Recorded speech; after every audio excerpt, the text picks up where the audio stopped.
All right. Recording in progress. Good evening, everyone, and welcome all to session 2 of our class here. Mute participants upon entry, but people can unmute when it makes sense.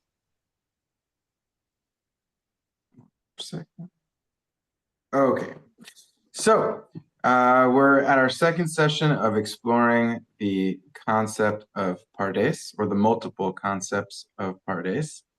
And I know people join Zoom classes coming, maybe someone's still on the train or in motion or in the kitchen or what have you. But if you can turn on your video, it helps create a more personal environment. So please do so. And raise your hand or your digital hand if you were not here for session 1 month ago. Thomas, Antonia, Patrick has a half-hearted hand. Okay, great. So we'll do a little bit of review. Either way we would have, but we'll do some review of the concept we explored last month, and then we'll move into a different direction.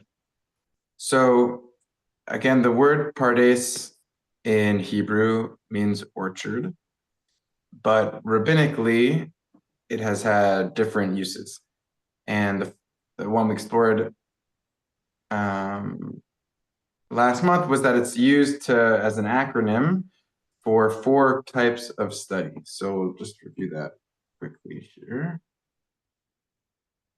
So we're going to remind ourselves what these 4 types are, and then we'll look at a verse from this upcoming parsha and see an example of this put into use. And I like for the Zoom class to be interactive, so you can type in the chat, or you can raise your hand, or if you feel like it's just the right moment, you can interrupt even. Yeah, so as we go, please come back and forth.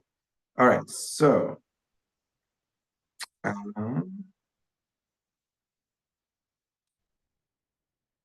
actually, even before we go there, I wanted to ask a question of the group. And all types of answers are welcome. Can knowledge be dangerous?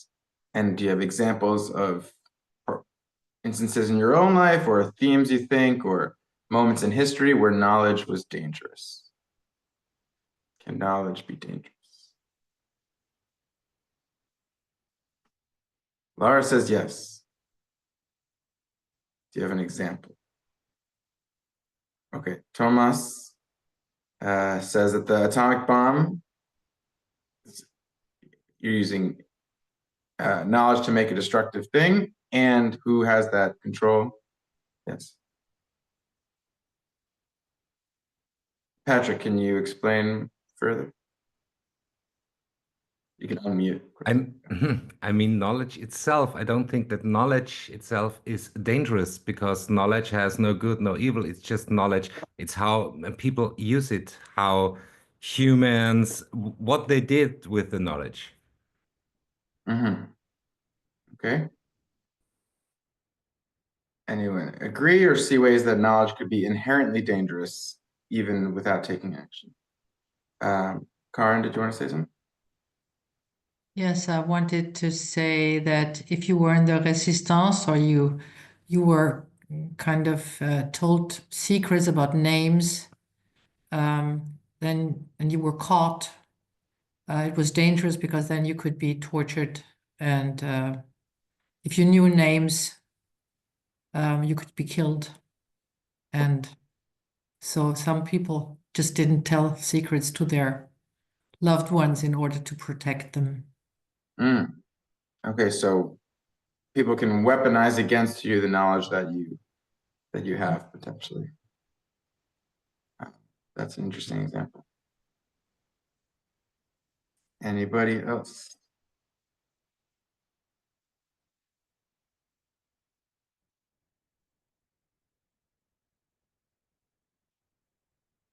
say one other type of knowledge that just in the knowing of it comes at a cost is like knowing about the evil in the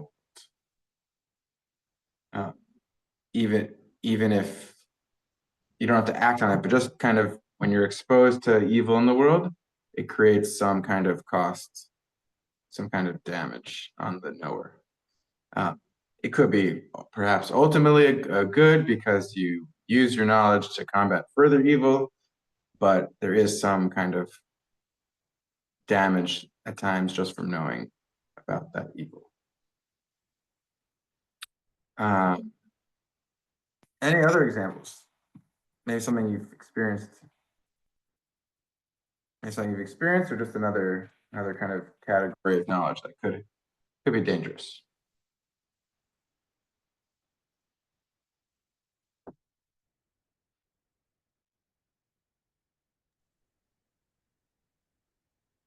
Well, Eric, I mean, sometimes in a relationship, in a friendship, there are certain things you just don't want to know because it can endanger your relationship or your friendship.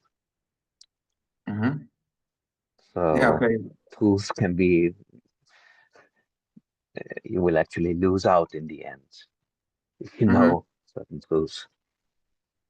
Yeah, so we could have a collaborative or positive relationship in certain spheres of life. Yes, yes. But let's just, when they say leave politics out of it, or let's not talk about religion, or yes, or baseball, adultery in a relationship, which may break up, cause yes, you know it may break it up. So there's certain things. So yeah, great. I think sometimes asking big questions can be dangerous in a way, in that it can shake one's underpinnings. Asking big philosophical questions or meaning of life questions, that can sometimes unmoor us, take us out of the ground that we thought we knew. So I've seen that also in religious exploration, when someone questions religious things that they took as an assumption.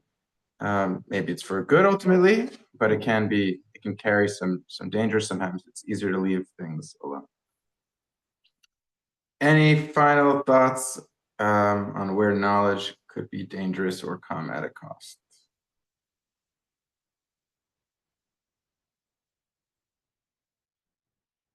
My English is very bad, so. Du kannst sprechen auf Deutsch. Alles gut. If I know too much too early, maybe I am so frightened that I'm unable to act. Mhm. I'm so shocked about all the informations I got that I am unable. I'm frightened too much, so I cannot react, and ich bin handlungsunfähig. I will need a translation of that from one of the bilinguals. Eric? unable to act. Okay. Yeah, okay. Thomas, I'll come to you in 1 second. I think that's a really great contribution. Also, in today's day of infinite news feed and infinite information at our fingertips, sometimes that creates a kind of paralysis because you can always learn more, always see more new information, but when do you get off your screen and actually act? Your comment also made me think about a big topic that no one's brought up yet, is children. Mm-hmm. Do we want to give children all the knowledge right away? This is how a car works. You just put the key in and then you can drive away. This is how you turn on the stove. This is how you open the pill bottle. Or besides physical things, like I said about evil, yeah, let's teach our children about the Holocaust when they're 3 years old. Is that the best way? Is knowledge dangerous at that point? Okay, Thomas. And we have the example from the Torah, the knowledge about good and evil, and we had to get out of the paradise. Okay, It comes with consequences. right. A perfect example for this, because that Gan Eden, that Garden of Eden, was also a Pardes, like a controlled garden, orchard. And yeah, there's a lot of positive that comes from our knowledge, but there's also a cost. Ari Moshe, I think I saw a hand. Yeah, but then I lost it. But I did make a comment in the chat, Yeah. just about how knowledge can be dangerous in that if you know so much of the truth, it can hurt to a great extent that it affects you. And that was already mentioned by someone else, that it could maybe freeze you to act, for example. But yeah, there are many ways I think that could manifest. If you know so much about something, but you have no control over it, and then you get lost in it, that can be an issue. Yeah. The universe is going to come to a heat death in 6 billion trillion years. So what does all this matter? Boom. Or smaller examples. Okay. So we're going to come back to this question when we get to the other Pardes we're going to talk about. But first, last month's Pardes.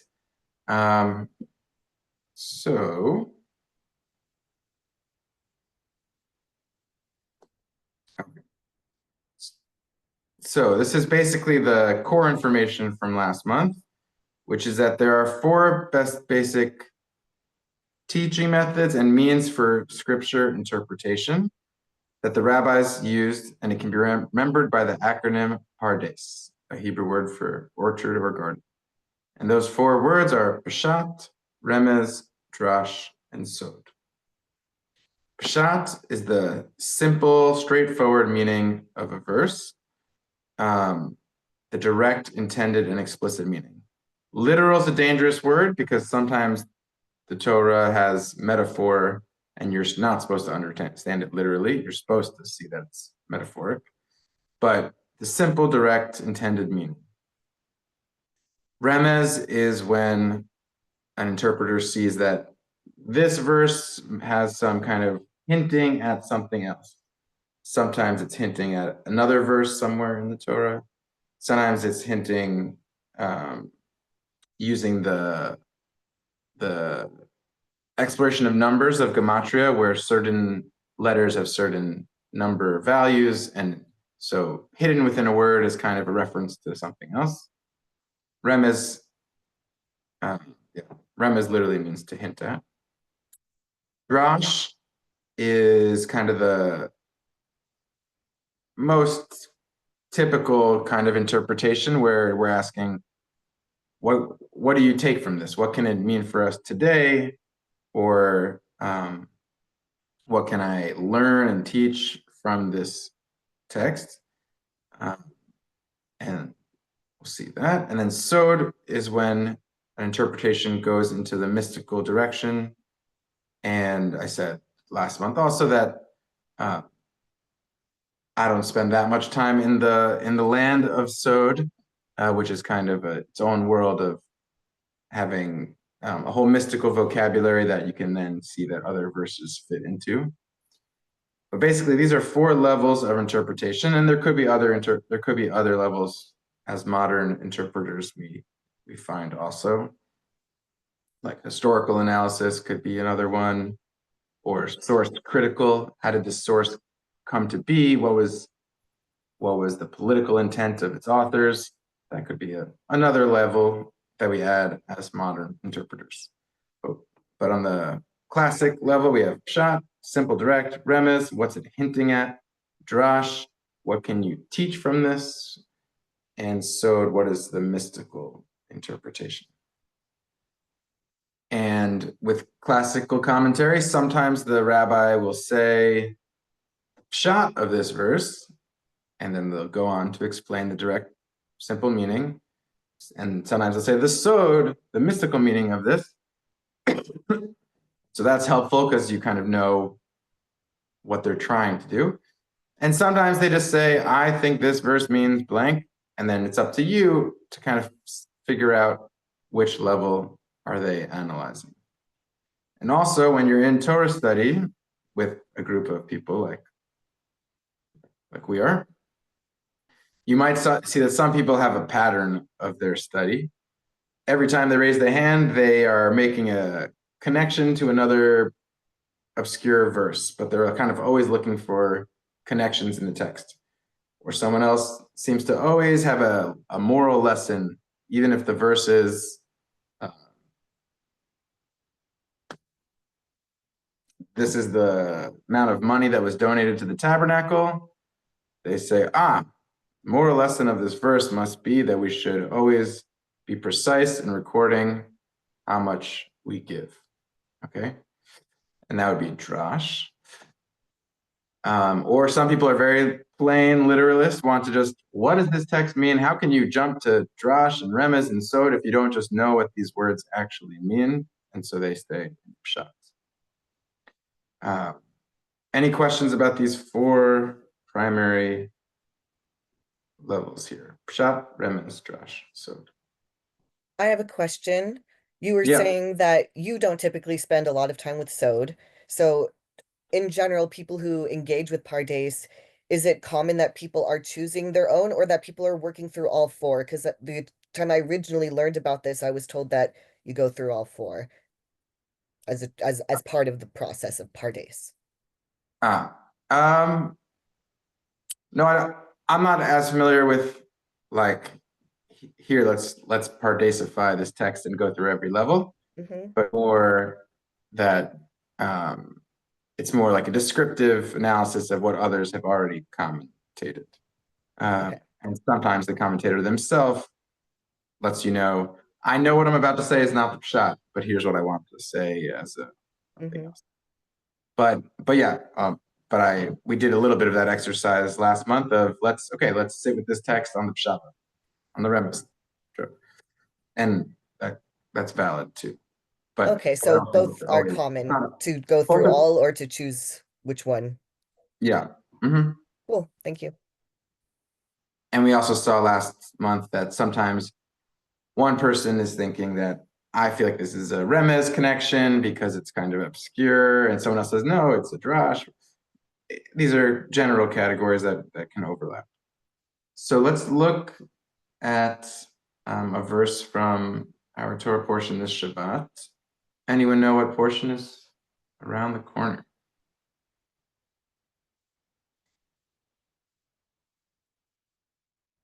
Gotta do your homework. It's only Monday, but you gotta do. We're at Beshalach, which is a very important portion with the splitting of the sea, Song of the Sea, and you're supposed to have kind of an extra musical service on this Shabbat Shira, Shabbat of Song. So if you come to services, get ready to sing. And the text that I want to share is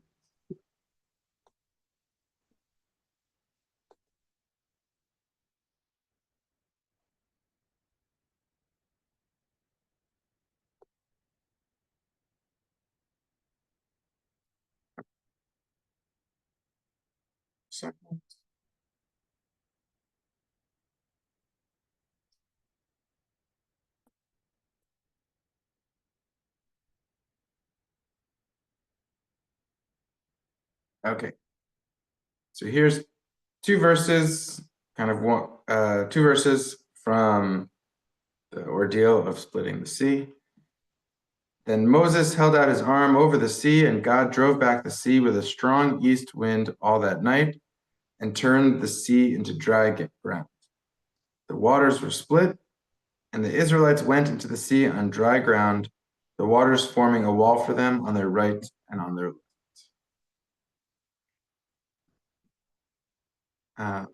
And I was looking for a commentator to represent these four categories, and I think I found one who does, in this case, go through all four, and that is Rabbeinu Bachia. So I also gave a little preview of Sefaria, which is a very useful source where you can pull up any main text, click on it, and then see all different commentaries about it. So if you click on the verse, you get to this screen, and you click commentary, And then if it has an en, it means there's an English translation. There's a couple German options, but and Rabbeinu Bachya, he is one of the more he writes longer commentaries than most that you find here. Rashi usually is very succinct, just 2 lines and moves on. Rabbeinu Bachya kind of gives more like essays and connects things like it says here, a 14th century commentary incorporating literal explanations along with allegorical, philosophical, and mystical. So he seems like someone who loved this kind of Pardes framework in particular. Okay, so could someone unmute and read for us this first paragraph?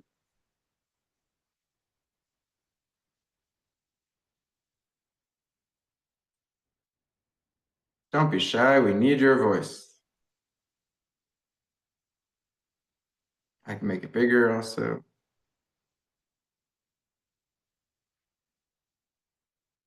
All right, well. I don't mind reading it. Okay, great, all right, I'm gonna go for it. Okay. The waters were split. The meaning is the waters remained split after separating. The splitting of the waters occurred first, followed by the strong easterly wind, which was designed to get rid of the wetness of the bed of the sea, enabling it to become dry land. This process was parallel to the one described in 1620. It became worm-eaten and stank. The meaning there is also that after it, the manna had begun to stink, worms began to eat from the foul-smelling mass. Nice, okay. So this is when manna, right, doesn't last more than a day, so don't harvest more than you need. But here he's explaining these 2 words, vayivka hayam, vayibak hamayim, that the waters were split. And he's saying the meaning, and he means the Pshat, the simple meaning, is that it's not that the waters just split, it's that they split and remain split. And that in terms of the order, that first the waters split, not because of the wind, and then the wind cleared off the bottom wetness of the bottom of the sea to allow it to become dry land. Okay, and he's making this explanation also showing that things were out of order in the verse, because it says there was a strong east wind, and then it says the waters were split. And his example is saying actually it's opposite, the waters were split, and then the wind made it into dry ground. Okay, so we might not see that in the verse as the most obvious explanation, but for him that's the Pshat, that's the simple intended meaning. Just how exactly did this scene play out? He seems to know something more than we do, but he's not connecting it. He's using a proof text, but he's not connecting it to some other idea. But then he goes into Drash, so it jumps to the 3rd level. A midrashic approach based on the Mechilta, which is an older midrash. The words "the waters split," it says that the mayim split, so that's kind of general waters, as opposed to the yam, that the sea split. So the midrash on that is that it wasn't just the sea of reeds that split, it was all the waters throughout the universe split. And the reason we must understand the words in that way is because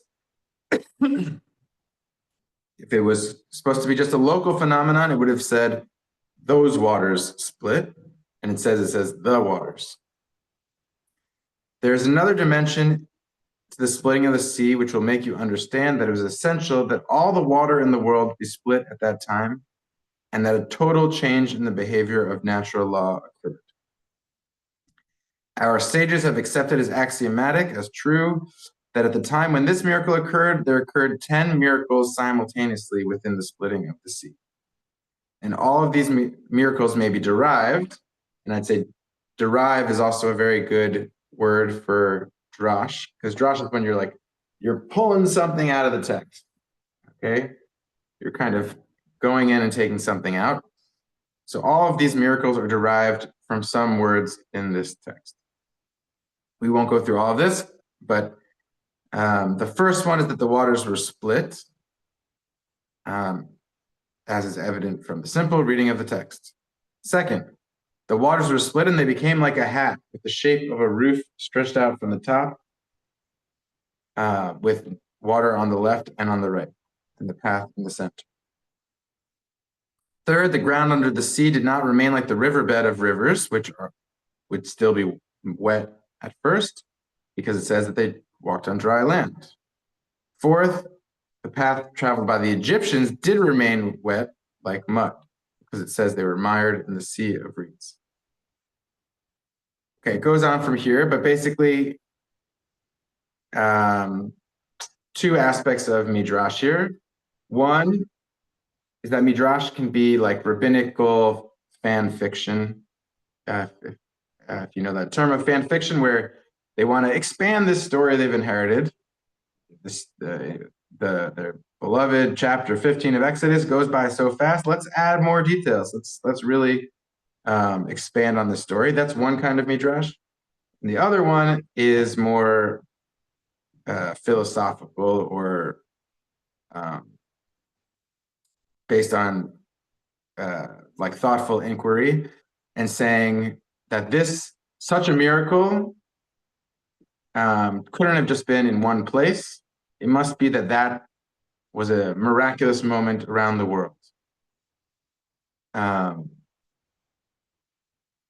Okay, so that is the Midrash level. We're going quickly because we have to get to the Talmud today also. Then here we have a remez, something that hints at something else. You should realize that these three verses 14, 19, and 21, each consist of 72 letters, which adds to a total of 216 letters. Each of these verses, therefore, is an allusion to the great 72-letter name of God. Okay? This kind of straddles the line between Remez and Sod, between that which is hinted at and the mystical meaning. But when we get towards counting letters and finding connections like that, then can be pretty confident it's a Remez investigation. Then it goes even deeper into that if you reorder how those set verses would look, there's acrostics that say the name of God in other ways. So this is all Remez. And then we're going to jump to this.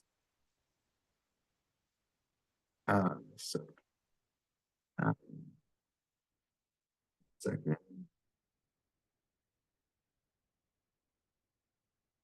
Okay. Yeah, okay. So, seconds.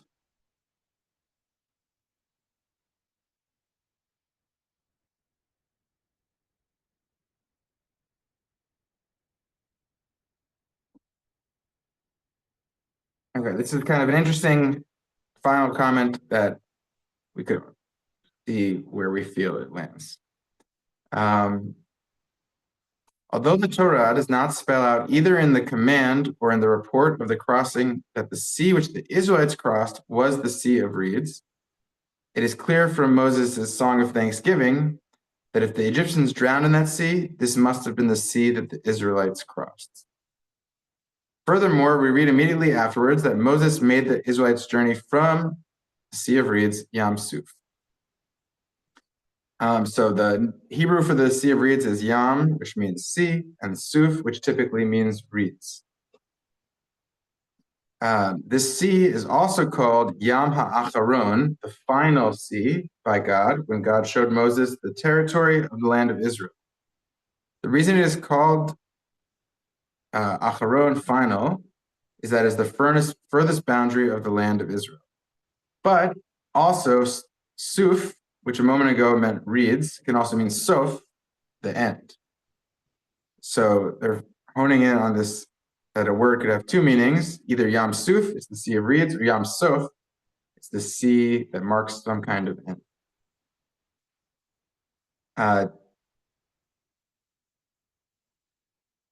Here, when we understand that the word Yam also can have two meanings, however, there's also an attribute of God which is known as Yam, as David mentions elsewhere in verse 7 of that psalm. It appears that he meant that this attribute called Yam was invoked by God in order to make the Israelites able to cross the Yam.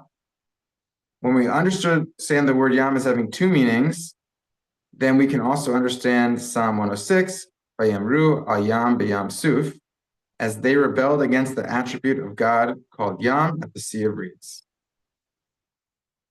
So, where this went from kind of an interesting, more simple interpretation that Yam Suf might also mean Yam Sof, it's the boundary marking waters, the ending waters. That, I think, is not a mystical interpretation, but fits somewhere else. But then to say that there's this attribute of God called Yam, and that's marked in this moment also, that's not a Pshat, not a simple understanding of, I don't even know what it's talking about. Where did Yam become an attribute of God? And so there, you have to kind of already be in the mystical vocabulary to understand what that could be alluding to. There's Rabbeinu Bachya somewhat fully going through all these four levels.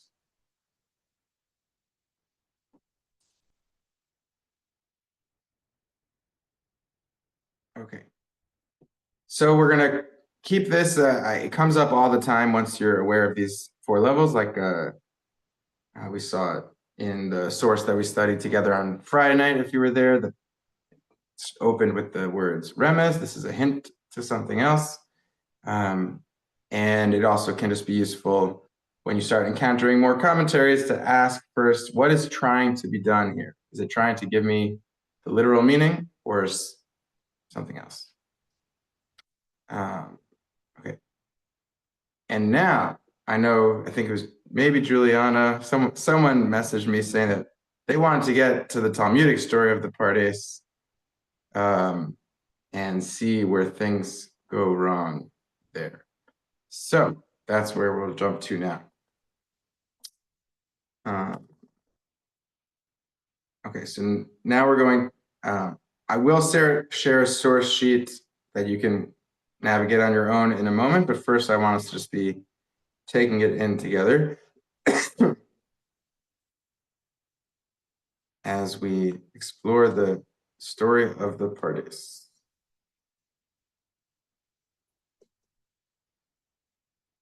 Okay. So here we have the original Hebrew/Aramaic of Talmud Chagiga and a translation. I showed you that often the translation has a lot of explanation that someone has already put into the translation. But here I have pretty much just a straightforward translation. And goes like this. I'm going to read it in the original and then add the translation out loud also. Tanu Rabbanan.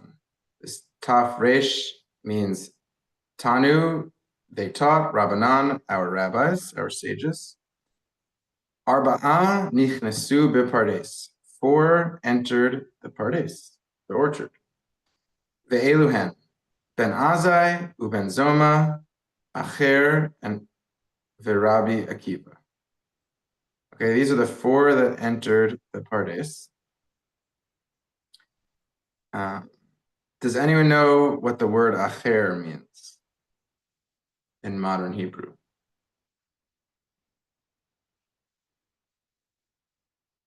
Acher means other, the other.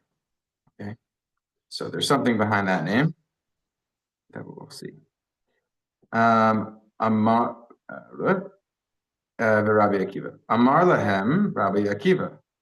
Rabbi Akiva said to them, presumably to those other three people, She'atem magi'im etzel evnei shaish tahor al tamru mayim. When you reach these special pure marble stones, do not say water, water. Because it is said, Shene'amar, Dover Shekarim lo yachon leneged einai. One who speaks falsehoods shall not stand before my presence. When you reach pure marble stones, don't say water, water, because it's stated, don't speak falsehoods, you will not stand before my presence. Then Azzai gazed and died. About whom the verses says, precious in the eyes of the eternal is the death of God's pious ones. Ben Zoma gazed and was harmed. About him the verse says, have you found honey?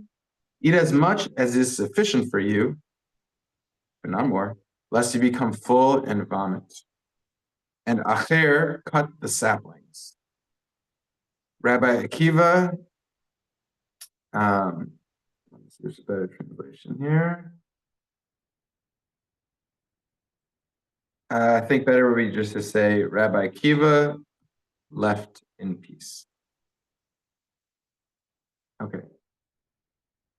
So without tipping my hat more about what this text is normally interpreted at, who could say in their own words what happens in this short story, and maybe what's your interpretation? What do you think is going on?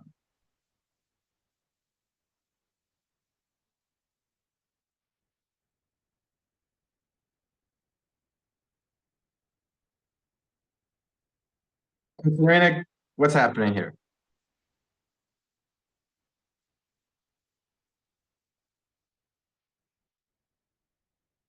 No.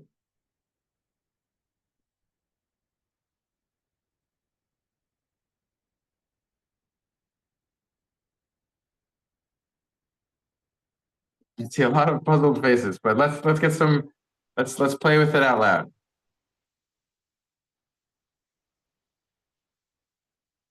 Can you still hear me? Okay, Sophie, please. This might be really dumb. I mean, they enter an orchard. So is it something about the Garden of Eden and the presence of God? Might be really off. Okay, it could be. Okay, so we know that when Adam and Eve left Garden of Eden, it says that there's cherubs with spinning swords blocking the way back. So maybe they somehow got in there, but it was dangerous. Something like that. Could be.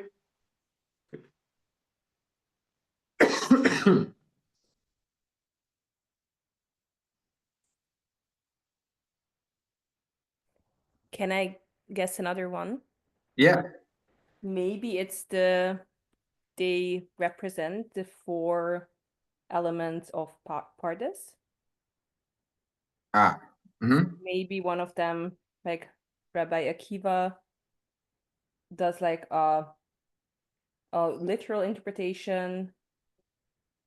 Yeah, I don't know. Maybe it's somehow a reference to the various levels, and then maybe Rabbi Akiva did the right thing, the right kind of interpretation. Okay, yeah, that's it. That's an interesting thought. Maybe they all four of them are seeing the same thing, and maybe staying on the simple interpretation is what protects Rabbi Akiva. Because also, like, what does Rabbi Akiva says that you're going to enter this Pardes, all four of us are, and you're going to reach pure special marble stones. They're going to be so pure that they might look like water, but don't say, oh my God, water, water, because then you'd be speaking falsehood. Okay.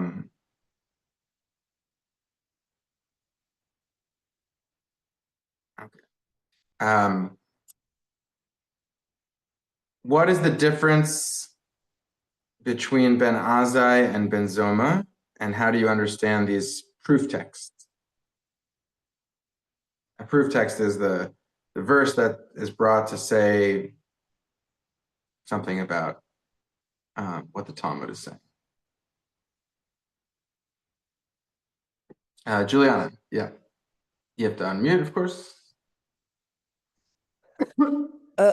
So what I see is the way I'm seeing it is that Rabbi Akiva is the only one who speaks, and seems to be speaking in an understanding of where they are, giving some kind of instructions. And I interpret that as and then Ben Azzai died, and Ben Zoma died, but we don't see that Acher died. No, Acher, Ben Zoma didn't die. He was harmed. He didn't die. Acher. Oh, he was harmed. Acher didn't Right, die, okay. and Ben Zoma So- didn't die either. He was harmed. Okay, so the first one, so Akiva didn't have a process that he was there and simply there. He was going to experience as a whole, but not have something else that he was doing besides whether it's gazing at stones or being extra pious or eating honey or cutting saplings. He was simply there. Mm. Nice. I think that's an interesting aspect. He didn't get lost. It didn't seem like he got lost in the experience. Yeah.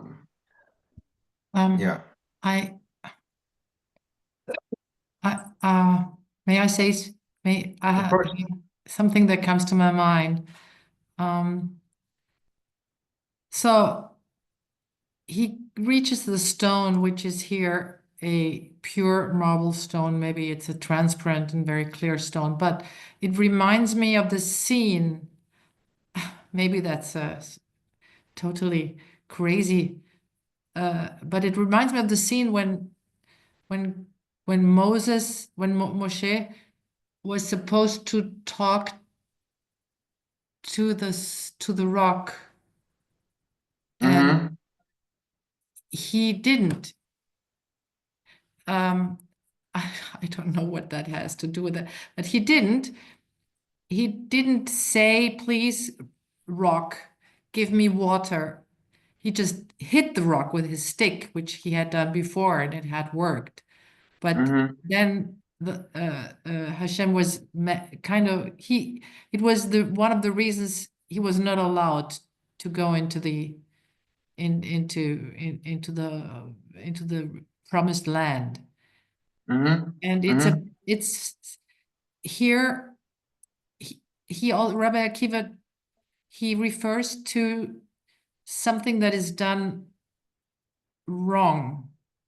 You shouldn't just go to a rock and say water, which, and it might not even be water. You have to go there and say, please, give me water. So I don't know, but he's very harshly treated.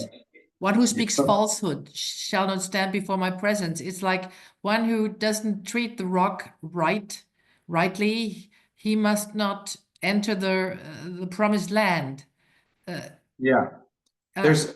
I don't know. You're making interesting connections and Rabbi Akiva and Moses actually are connected. They're connected in another Talmudic story in which Rabbi Akiva is teaching in a class and Moses is transported into Rabbi Akiva's classroom. And Moses says to God, because Rabbi Akiva is 1,500 years after Moses, and Moses says to Rabbi Akiva, Moses listens to the class and is completely confused. What are they talking about? They're talking about these Jewish laws. Moses is like, God never said this. What are they talking about? And then at the end of the explanation, Rabbi Akiva says, and these were the words of Moses. And Moses is sitting in the back of the classroom being like, what? They're my words? And so this story, which we can study inside, study the text itself at some point, is about how the tradition of Judaism transforms, but still remains connected to its past. And it even puts Rabbi Akiva and Moses as two greats of their respective generations in touch. So I like the connections you made. I'm going to, now that we saw it a little bit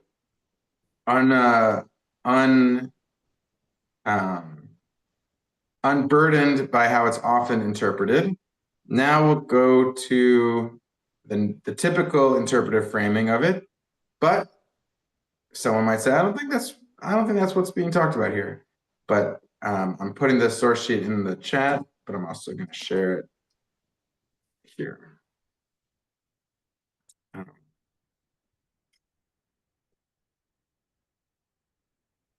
Okay. So typically when you open a source on Sefaria like this,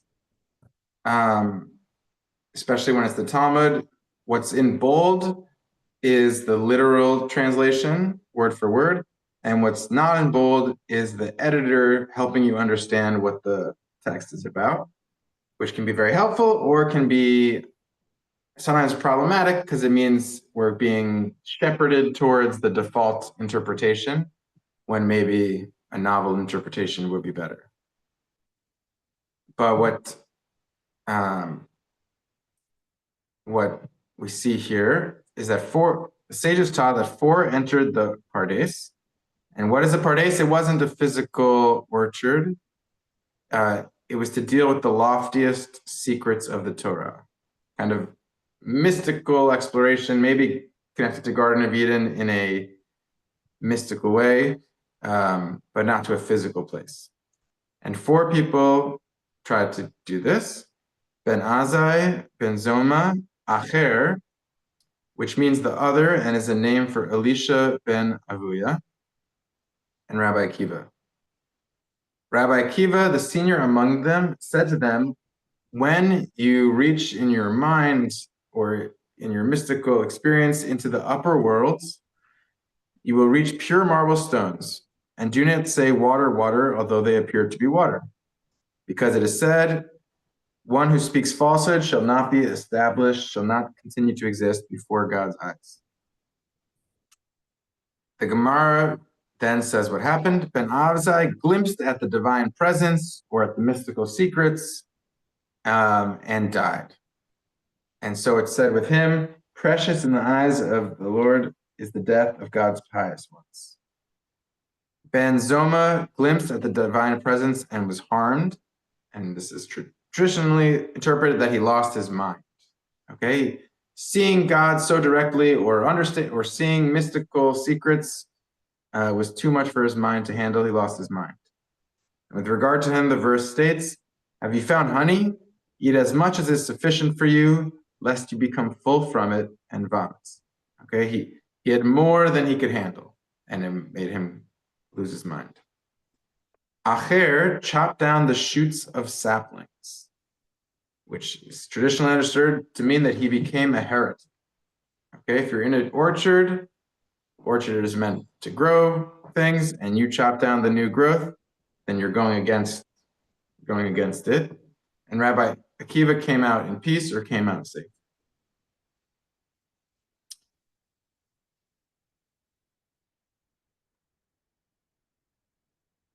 So taking this framing that we're not talking about a physical place, but we're talking about going into a mystical experience or going into deep secrets of Torah. How do we understand these four people? Why was Rabbi Akiva able to emerge safely? How could someone die from experiencing God's presence? How could someone go crazy? Let's suss it out according to this kind of typical way that it's understood.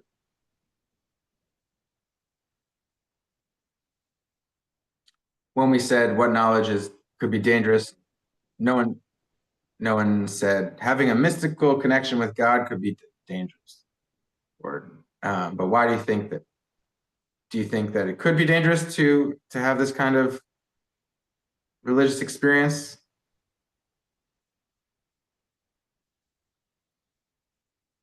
I see some nodding. I think that we were not created to be able to handle that. And so this is why we are not God, is we are not capable of handling all that God knows. And I think that that's like if you, I think that's what like losing your mind is kind of symbolizing as well, is that we were not created to be able to handle that type. That's why nobody looks at God and only Moses sees his back. Yeah. There's another connection to Moses in this story. So that was a good starting ground that maybe Moses and Rabbi Akiva have a connection. That Moses also can get like the closest look and seems unscathed. Thomas. Rabbi Akiva get out from it safely. So it seems not that we are not made to have this experience, but it seems that we have to be prepared properly. And because there are three dangers, as far as I see it. One is it's too much, I die. One is it's too much, I lose my mind. And the third one is it's too much, I got on the wrong path. Why do you think too much could send someone to the wrong path? Because you can't handle it, you can't digest it, you can't put it in the right frame. Dibarti. Shamat. Antonia. Is it not also telling us don't take anything at face value? Don't since the beginning I've been thinking, maybe because I have an opposite view, because I'm a knowledge-centered person, and I like knowledge. I keep thinking like maybe we are not looking close enough and deep enough. Maybe, saying that something appears to be water when it's not water but something else. Maybe we haven't looked close enough, actually. Thought about it deeply enough. And that's what that's where the fault is. Okay, and that also, right, it says that Ben Azzai glimpsed. So either because of lack of preparation or lack of ability or just a bad choice, wasn't willing to really experience and study this thing, but only thought I can just look and go away. Interesting. Luca. I also can interpret this as how religious we are, and also the sphere of our religious, like how religious we are with the God. And also they're showing us that we either can go in the wrong way, or if we misinterpret the words somehow in the Bible, but in the Torah, because we cannot take everything always like it's written there. Maybe we can misunderstand it and go in the wrong path and be heretic. We can take it too much and then we go mad, like we are losing our mind. Or if we take it in a limit, then we can be like Rabbi Akiva and get out of it safely when we take a middle path of it. Okay, advocating for the middle path, knowing that excess can be harmful and so forth. I like that. Juliana. Yeah.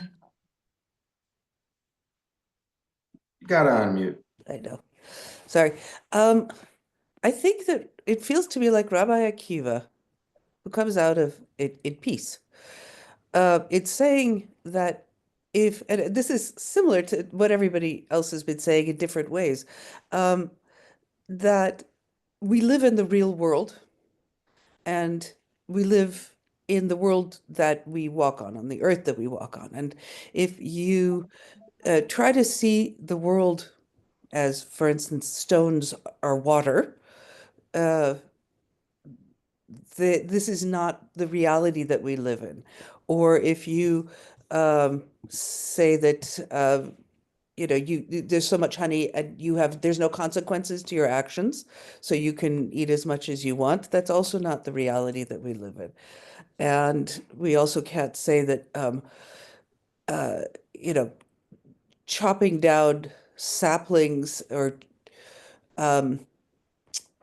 taking a path that is not a good one is unhealthy also in living in our real world. We have to see things as they are within our world, as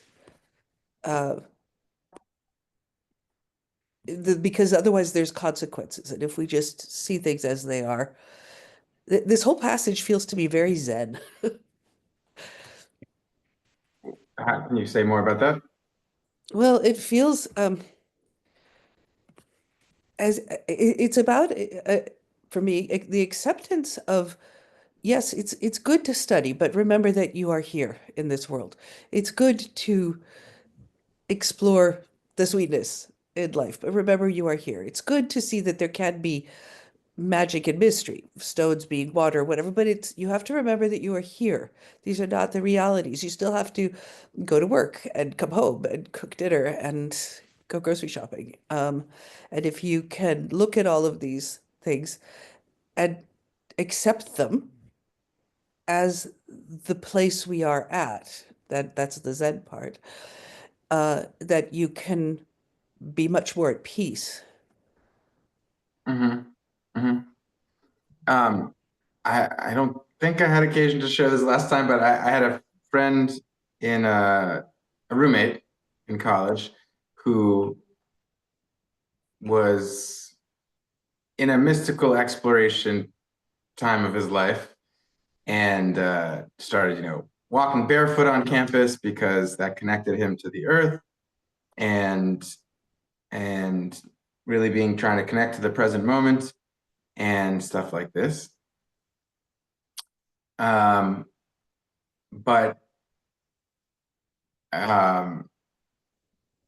there was a lot to learn from his exploration, and he became totally insufferable.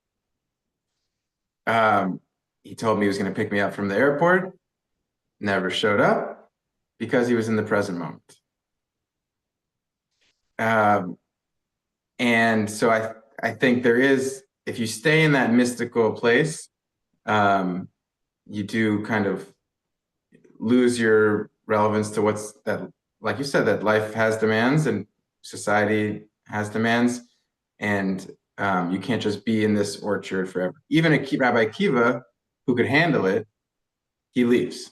And most stories about Rabbi Akiva are not about him exploring forever and ever the mystical connection with God, but about his practical life in the world. Yeah.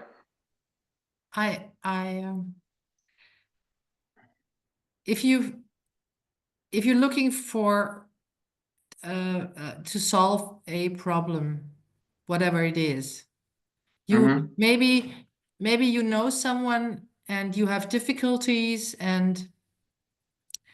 or you handle another sort of conflict, and you think, how can I, it burdens you, and how can I solve it? And then all of a sudden you say, oh, you think about it and you try to feel into it, and all of a sudden you find you think you find out what it is all about. You found some truth about what to do. And this is a certain kind of truth, and it lasts only very shortly.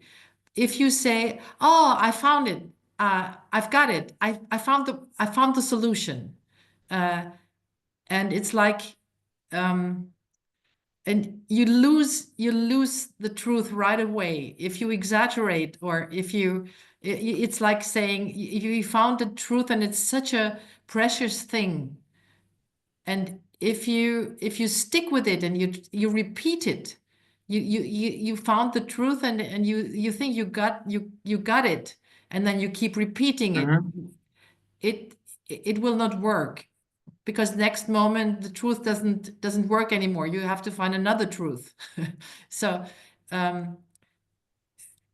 or and then you go, maybe you go around and you tell your friends, oh, I found the truth, I know how to handle it. It's like saying water. To find truth, for me, it seems to tell me that finding a truthful moment is such a precious thing. The moment you have it, you can lose it again, or you exaggerate it. It's like lashon hara. It's false. It turns false, and if you have too much of it and you get drunk by what you found, you can turn crazy. Am I talking rubbish? I'm sorry. It's no, it's also it's discussed also in Pirkei Avot that you can't just rely on your learning in the past because it gets distorted or it filters away, or like you said, it doesn't apply in the new situation, and calls for new study. Do you want to add something, or should we hear from Thomas? No, I'm fine. I'm Thomas. Can I ask a question? Sorry, Miriam. Let's hear it from Thomas, and then we'll come back to you, okay? Okay. I would even say that, to Karin's comment, when you have it, you have lost it already in that moment. Because circumstances changes, and it's not about finding something, it's about searching. Departing. Yeah. Miriam. Yeah, this you just put into words my thoughts now too. I could kind of picture Rabbi Akiva with a smile on his face as he kind of walks away. Okay, I don't know, this passage kind of says to me that Rabbi Akiva realized that it was a journey that was important, not finding all the facts and knowing everything, because he never forgot his humanness. And with our human mind, we could not probably, but we can never really fully know or understand God. So it's the journey that we're on, not the end result of trying to know and understand. Am I making sense? You know what I'm saying? Yeah. Well, I really liked your thought that even if someone has a mystical experience, connects with God in some deep way, learns some insights, that you don't stay in that kind of moment of enlightenment, or whatever you want to call it. And you need to be able to connect that back to your normal life. And so Rabbi Akiva, who was capable, maybe he was capable of staying there longer, but as we learned from Ben Zoma, did you find honey? Eat only what's sufficient for you, and then that's it. And yeah, let's zoom in on each of these rabbis one at a time, and explore them just a little bit more. So Ben Azzai glimpsed at some mystical secret, or God's self, or marble stones of the palace of God, or something like this. And Ben Azzai glimpses and dies. We often think death could be sometimes death is framed, you'd think maybe as a punishment, or he did something wrong, but the proof text says, precious in the eyes of the Lord is the death of God's pious ones. So why do we think Ben Azzai died, and why is that bringing Why is he or his action being labeled as pious as opposed to he did something wrong?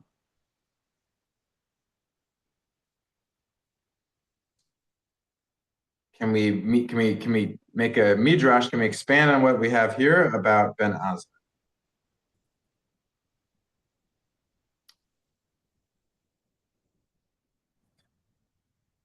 Probably Ben Azzai has no reason more to live. He had this overwhelming experience, so why to go on with life? And are you're saying that with a positive valence or with the negative valence? With the negative one, because I think we are here that we to fulfill a job. Mm-hmm. So do you have a problem with the overly pious? Yes. Okay. So yeah, the goal, Thomas, you're saying, and maybe Musar also would represent this. The goal of Judaism is not to have just this mystical connection with God, just feel the bliss of knowing God's essence. It's about impact in the world, having a job to do. So we can't just get stuck in our own spiritual life. It has to connect to others. I was thinking that we don't know this, but maybe Ben Azzai was close to his normal mortal death when he went on this adventure. And maybe he was sick, or maybe he was old, or maybe he was just and maybe, some people say, if I could only blah, blah, blah, blah, then I'd be okay with my death. And maybe this glimpsing satisfied his time in life.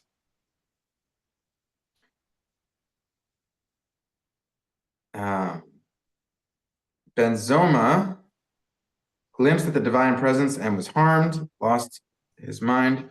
And with regard to this verse, have you found honey? Only eat as much as sufficient, lest you become full and vomit it out. And in the Hebrew, let me see if there's anything particular. Let's see. So Ben Azzai and Ben Zoma, they both have the same verb, that they glimpsed just for a moment at the divine presence. So, so it's interesting that the same experience can have a different impact on different people. And a big thing is knowing self-awareness is of ultimate importance, to know how much of a given experience you can take, or what the dangers are for one person and not for another. Any final comments on Ben Zoma? What do you think is the lesson from this about what can be too much for our lives?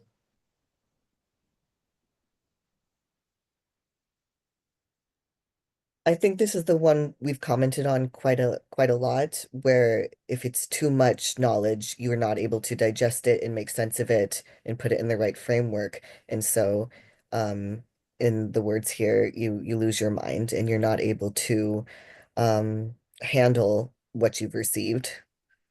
And as if you had eaten a lot of honey, you're just vomiting it all up. You were not able to enjoy the divine presence, for example. Yeah. The knowledge that you received.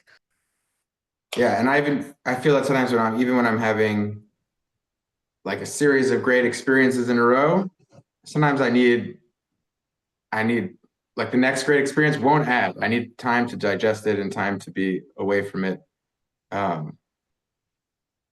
Otherwise, you kind of start losing yourself in all that experience. Thomas? As a personal experience, I had some teachings with a Buddhistic teacher, Tulku Lobsang, and we went into meditations. And I ended up with a really heavy panic attack. So diving in these dimensions can bring up things in you. And you have to find your way with what is healthy and what is too much and harmful. Yeah. Yeah. Thank you for sharing that. Yeah, also in how fast we get to know people in our lives. Sometimes you can't just open the whole book, because knowing a lot about someone else can reveal things that are painful or too much to handle in a moment, or stuff like that. Sophie. I just wanted to add on to that really interesting experience. Mhm. So I'm a psychologist, and it's actually quite well known that with meditation, for example, and I guess like aspects of Torah study could be seen as meditative or like really focusing in on something. It can actually cause panic attacks, psychosis, and so on. So for example, there is like an approach when people teach meditation that they kind of try to prevent that, because a lot of people think, oh, it's harmless and I can go and it's fine, but it can just start like psychological processes. So that's a very interesting point. Thank you, Thomas, for making that point. I hadn't thought of it, but actually it fits in it. Like actually there is maybe an evidence-based or like science-based explanation for that as well. Yeah, and that's also sometimes this whole passage is interpreted as they had a mystical meditation practice. That's what they were actually doing, and they worked for some. It was too much for others. Thomas, did you want to follow up? Yeah, just to add, there is a clinical disease which is called the Jerusalem syndrome, of people who go to Jerusalem and are so overwhelmed with their spiritual experience that they get nuts. They get into psychosis. They think they are the devil, they are Hashem, they are Jesus, whatever. And it's coded in the psychiatric teaching books. Yeah. Maybe that's what happened to me. Okay, and then we haven't talked that much about Acher, who it says became a heretic. And there's this choice of metaphor here that he would chop down the shoots of saplings. But I think it's interesting to think about in what situation would knowledge of truth or knowledge of God create enough resentment to be a heretic. And even with Thomas, there's different answers to the meaning in life, but Thomas, you said we have a job to do. Maybe there's some resentment from Acher that I've experienced the direct presence of God, and I still have a job to do. And I'm still being commanded to do these things. Like knowledge of the truth isn't enough. I have to keep acting in a certain way. And maybe that even knowing the truth can still lead to frustration if it asks something of us. Acher, will be interesting to do more study of him. Of course, there's people who are anti-Jewish that are described in the Talmud, but he's the one who's the most insider and outsider. He knows everything that a great Rabbi Akiva would know. Some people would look to him to answer obscure halacha, and yet he's kind of choosing to intentionally violate principles of rabbinic Judaism. And when he dies, there's a whole story about when he dies, kind of should he be honored or should he be denigrated?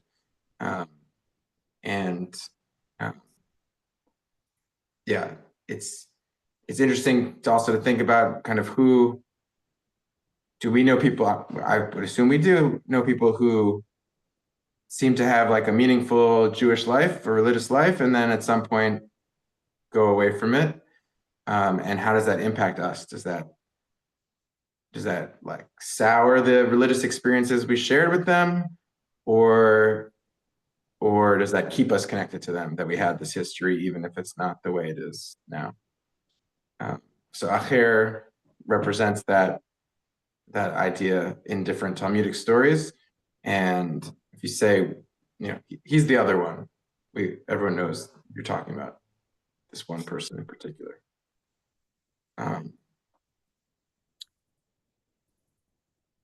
Thomas, and then just an invitation to those who haven't spoken, if there's any kind of observation that you kind of have been holding on to and you want to share, I'll just kind of do a circle to see if anyone wants to speak. But first, Thomas. I think it's quite a human reaction. If I can't handle something, I destroy it. Mm-hmm. I turn against it. But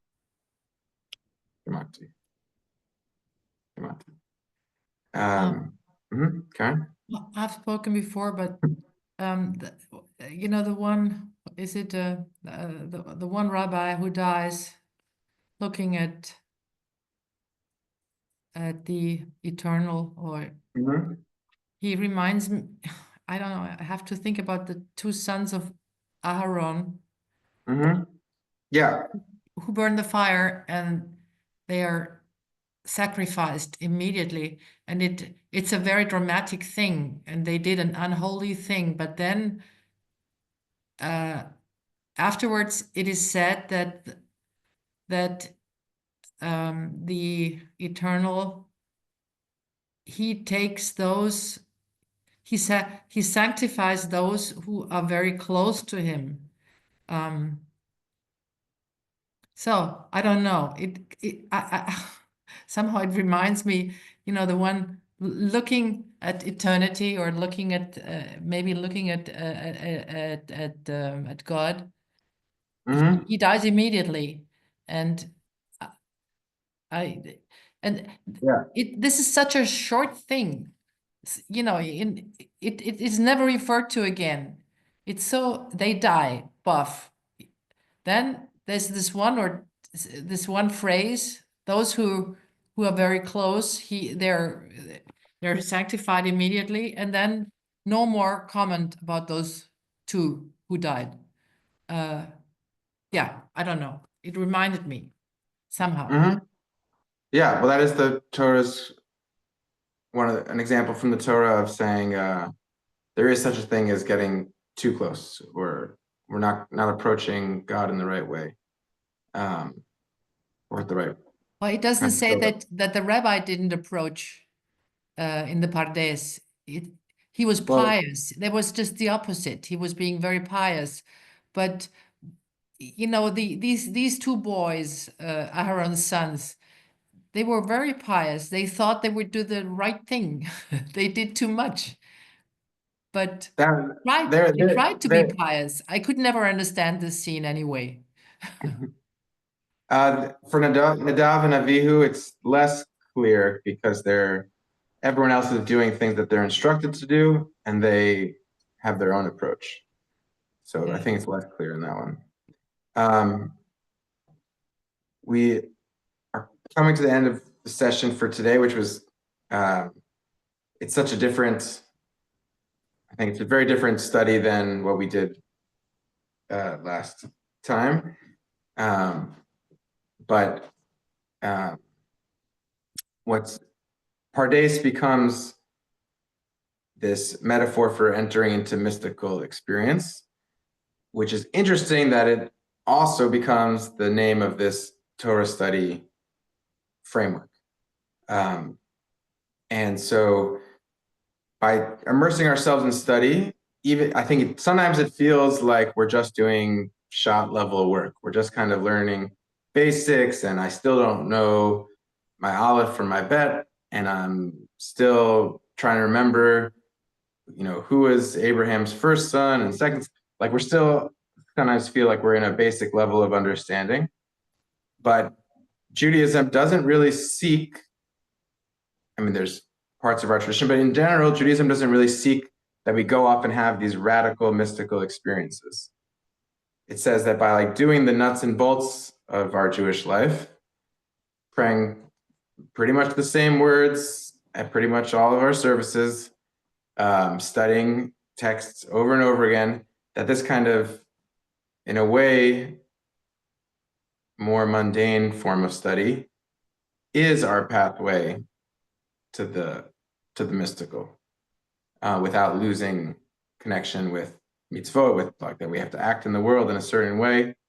But we are, it might not feel like it because there's usually not something radical about it, but we are entering into the Pardes, into kind of a deeper connection with God, and through the act of study.